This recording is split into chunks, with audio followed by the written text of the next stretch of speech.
Have you ever wondered what it is like to be the accounting manager of a construction company? Well, our guest in today's episode of the Thriving in Construction, the podcast, is Lunacon Construction Group accounting manager, Ms. Purisima Gonzalez. She's responsible for overseeing teams of accountants working towards Lunacon financial goals.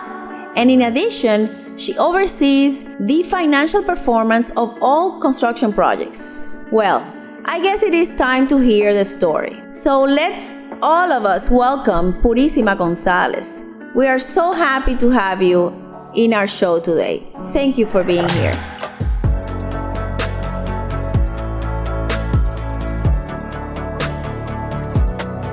Purisima Gonzalez. Welcome to the Thriving in Construction, the podcast. Tell us, can I call you Puri? Of course. Puri, what brings you to construction? Tell people about you, your background, what happened in your life before you got into construction, what gets you to this industry and what makes you stay in it? Okay, in my case, it's very unique, I would say, because I come from the banking industry. I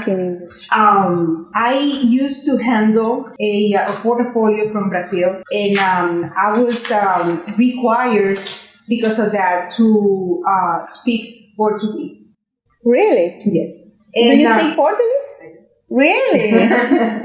I do. And the reason why I ended construction, it was because back in the early 90s, I would say, when the banking industry collapsed, Southeast Bank, which was the institution where I used to work, was merged with First Union. And therefore, the First Union at the same time took over the international department. It happens to be that there was a Portuguese construction company that was looking for, first of all, a person that would have banking experience, but at the same time that would be able to speak their language. And it happens to be. In this case, I accept the position, and this is how I end up in construction. In my life, I would have never thought that I was going to be a change like from day to night, but it happened. And we've been talking about adapting to change.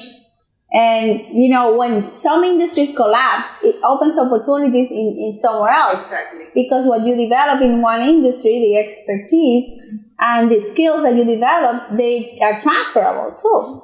So you're saying that what is the skill that the banking industry gave you, and you're grateful for, that allowed you in times of crisis to divert into construction? What's the main skill? The main skill that they were looking for, it was because in my position, since I was in the international division, my position was to bring business to the United States. Therefore, it was also including loans, including personal banking itself. It was private banking. Really? So therefore, since the industry at that time, the construction industry, it was like a booming, to the contrary to the banking industry. They were looking for someone that has loan experience, and at the same time, like I said, they speak the language. So for them, that was like A+ or A must. And that's how I ended in the construction industry. And what happened later? What happened later after? Did you change jobs? When I started with, I don't know if I should say the name of the company, but anyways, it was Suarez da Costa. And when I started like from scratch. So I started on site. And for me, being a international private banker and to become just like a regular employee in the construction industry, for me was a change, a challenge. But at the same time, I wouldn't change, not one day, because it brought challenges, it brought goals, it brought for me to change in a positive way. So It was great. It was great.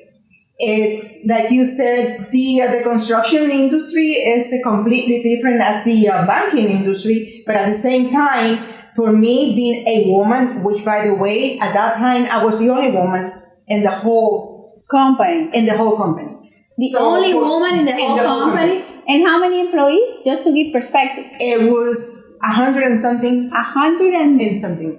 Employees, and you were the only woman? I was the only woman on site. What was that about? What was that like?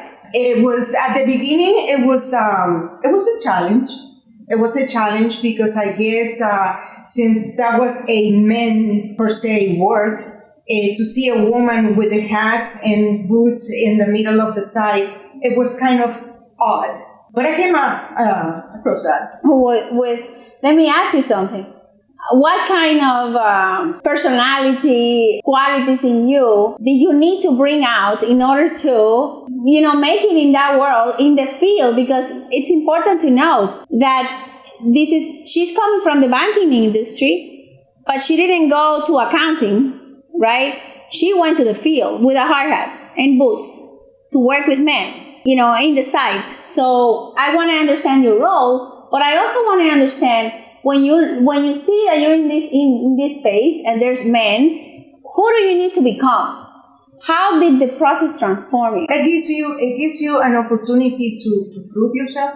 It gives you an opportunity to be optimistic, to be disciplined with what you do. They expect you to, because you're a woman, they expect more out of you.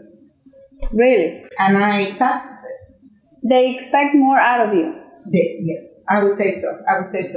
Being the first woman in that group, it gives me an opportunity to prove myself that a woman can do anything. A woman can do anything. I see that it brings you emotions. Yes, definitely. Even though I'm very emotional. And being a woman in that men industry, it gives you the opportunity to prove, like I said, that a woman can do anything. And tell me, when you think about that time, what are you thinking? What was the challenge? What was that moment where you saw that you could do anything? And maybe before you weren't so sure, but you saw, I can do this. Yes. Can you give an example? I would say, like, for example, when I started, like I said, I was with the loan experience. So that was the part that they were looking for me. And at the same time, they were looking for operations manager per se for that specific project. It was a $40 million project.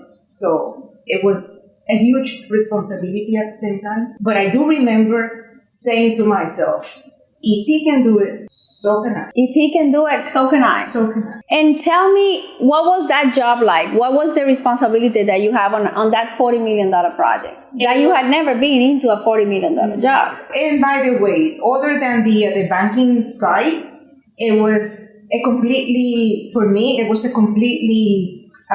work perspective. I was doing not project management, but it was operations. Because I had to deal with the closing of the payments requisition, not of the accounting point side, but of the operations side. So I was the liaison between the owners and the project managers per se. So it was between the company and the owners. When did you realize that you were good? I'm good at this. I'm good at this shit. When did you realize? I have always felt confident that no matter what comes in your path, I think I can do it. You put yourself goals in life, and I think that they have to be realistic. I mean, you cannot say I wanna go to the moon, because it's not gonna happen. Nowadays, in order for you to be, if you have millions and millions of dollars, or you are an astronaut or whatever, if that is a possibility. But if I ask to be, I want to go to the moon, that's not realistic. So you have to put tasks, you have to put goals that they're reachable. And that's what I think. Smart goals. Yes. Attainable, right? Specific, measurable. That you can achieve. Right. If you don't believe you can, you won't. Exactly. And what else helped you when you were in this field what helped you thrive?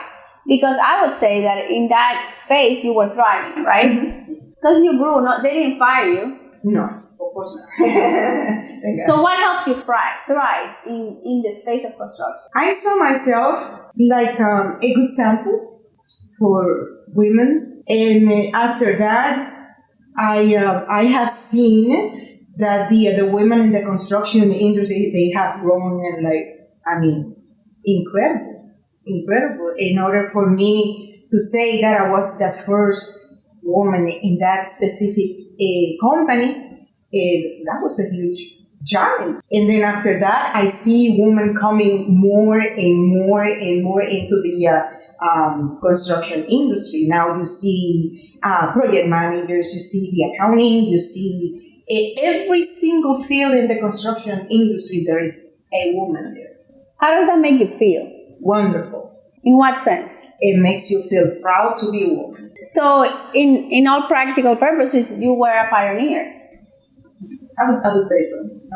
What kind of qualities do you have as a woman that allowed you to do this? Because, the reality is that even today, there's only 10% of women in construction. Only 10. So as much work as there is out there, what's preventing a ton of women to enter the space of construction? Why? You know that in the construction industry, and being me a baby boomer, like they call it, the construction industry goes around the baby boomers, and therefore, right now, all the baby boomers are retiring. So right now, it's a good time for us, baby boomers, to rely that on new blood, fresh blood.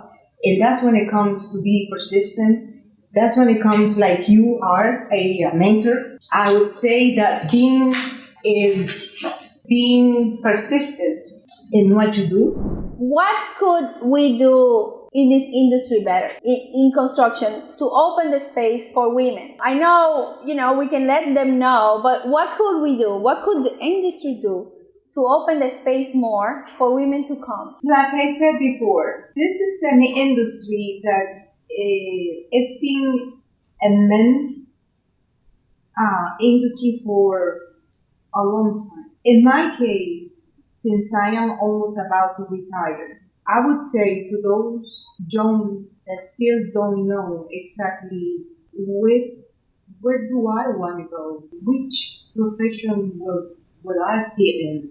And I'm sure that women at this time would say doctor, computer science, but they would never say construction, not at least this millennium. So by saying that, I would say, being a baby boomer, and I see you, not a baby boomer.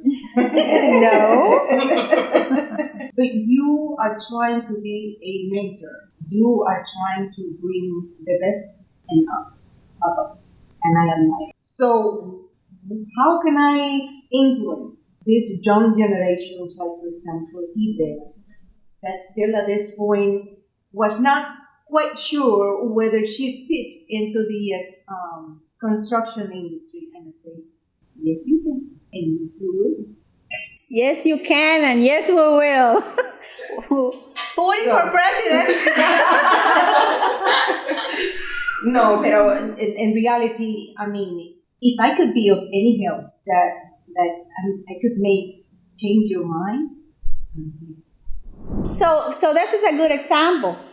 If you could influence somebody like Yvette, and she's going to be here soon, so stay tuned. If you could influence somebody like her that came from another industry, she doesn't have the construction experience, she's not an engineer or an architect yet, she is in the construction space at this point. And you're, like you said, a baby boomer, which, by the way, you don't look like a baby boomer. Many baby boomers would love to be like you. So you have still a long time to go. But I really appreciate that you're thinking about giving back and as a fulfillment.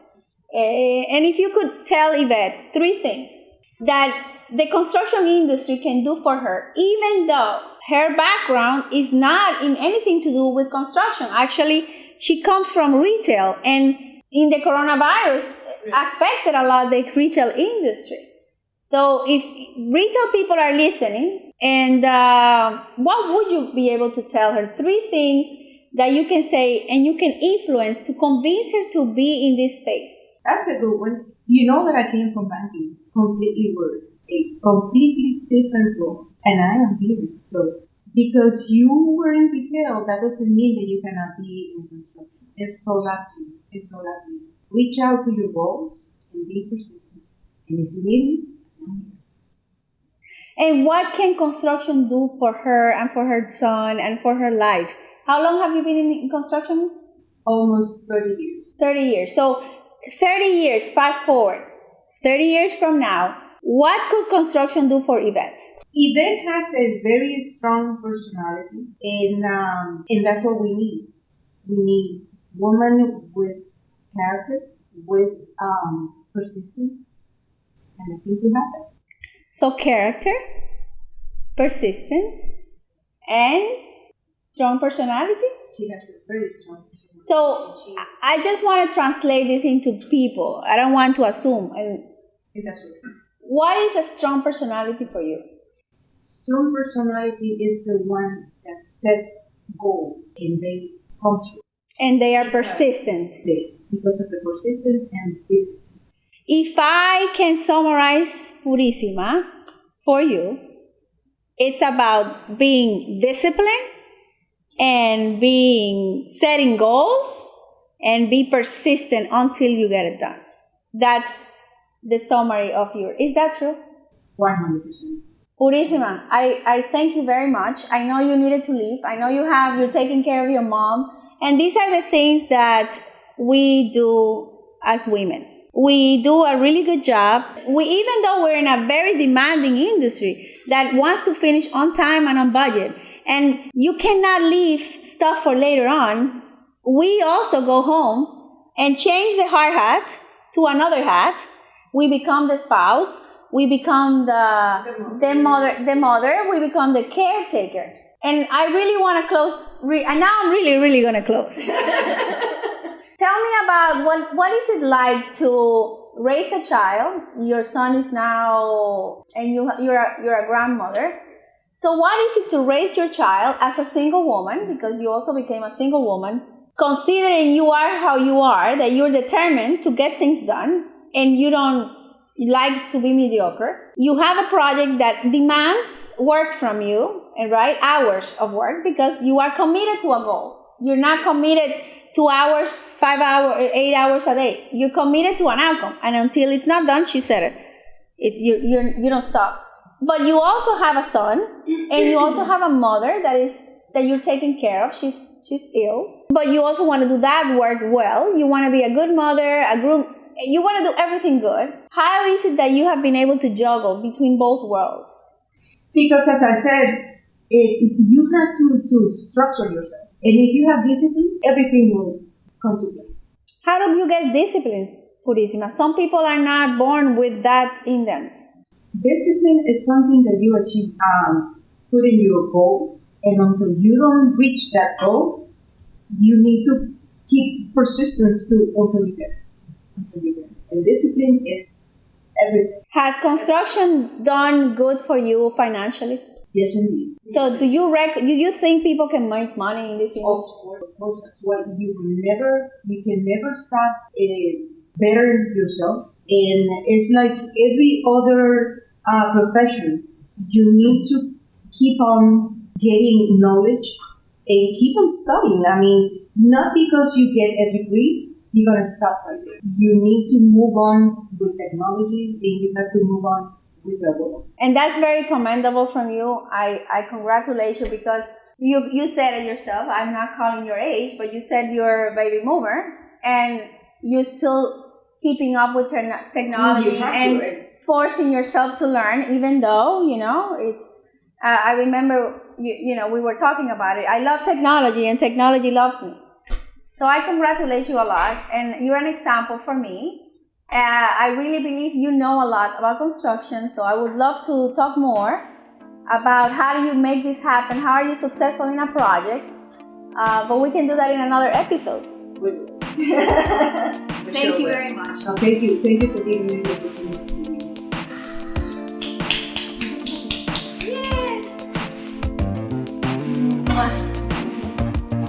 Thank you for watching Thriving in Construction, the podcast with Patricia Bonilla. If you enjoyed this episode and you would like to help support the podcast, please share it with others and leave a rating or review on Apple Podcasts, Spotify, or wherever you get your podcasts. If you have any suggestions or any related topics you would like us to tackle in our future episodes, feel free to comment down below. Remember to like, subscribe, and hit the notification bell. Thanks again, and we'll see you next week here in Thriving in Construction, the podcast.